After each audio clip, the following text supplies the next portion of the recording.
guess Starbucks.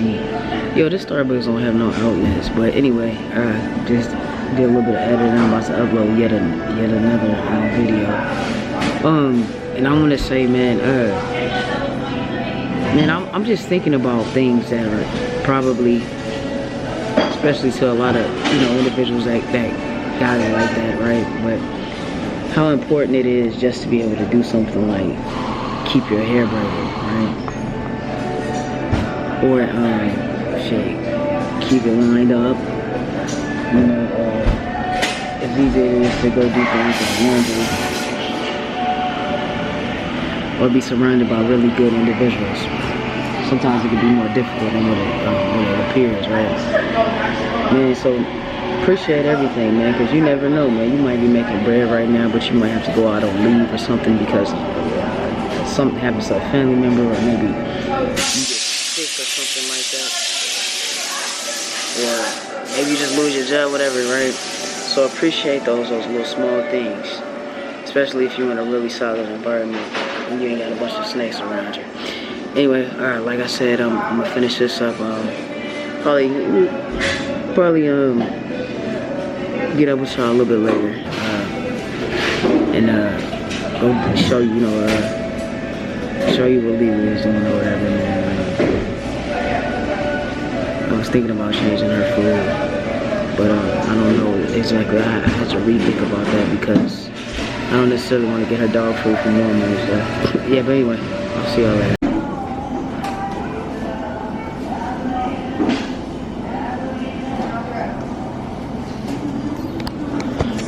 Man, I'm watching this footage of Emmanuel Stewart, the great late Emmanuel Stewart training Thomas Ernest, Man, you know what's so interesting about Emmanuel Stewart is a lot of great trainers that are around right now actually trained underneath him, and some that are a little older, some younger, but he definitely is a staple in when it comes to Midwest boxing, because some of the greatest fighters come from the Midwest. Like, the greatest fighters come from the Midwest, and he had a lot to do with training and developing that greatness. But anyway, yeah, Thomas Ernest, Tommy Hearns, man, definitely one of the fighters that I admire. Another one is Sugar Ray Robinson. But there's really a lot of them that came from the Midwest that not only that crunk stuff, which is in Detroit, but you got a lot of good fighters that come from places like Cleveland, and then you got the East Coast like Philadelphia.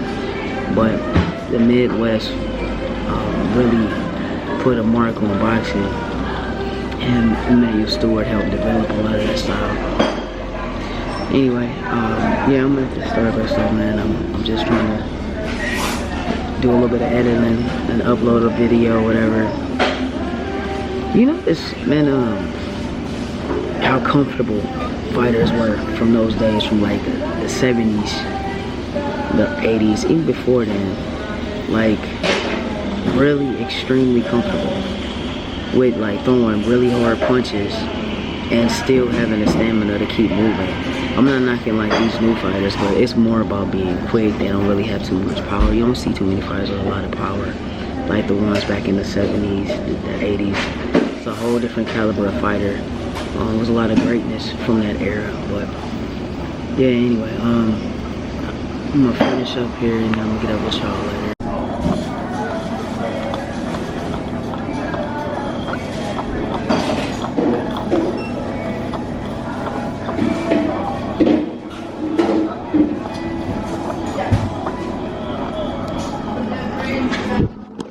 I think the gloves that he got on, but I haven't seen any like that. But y'all notice how when he's hitting that heavy bag, how he's working the entire bag, like he's moving around and not just staying stagnant in one place. That's why it's important, I feel like, to have a heavy bag that is hanging in an open space. You know what I'm saying? Where there's a lot of room to be able to go 360 degrees around the bag completely, because you're constantly moving. When you're in a ring, you're not staying stagnant. You're not standing in front of a heavy bag. And if you are, man, you better win that fight. But he continues to constantly be moving around the bag, and he's paying attention and thinking about every punch that he's throwing. He's really imagining an opponent in front of him. He's not just trying to hit the bag. So that's another great thing. When you watch some of these really talented fighters, that you watch and you see that everything that they're doing, that they imagine there's someone in front of them.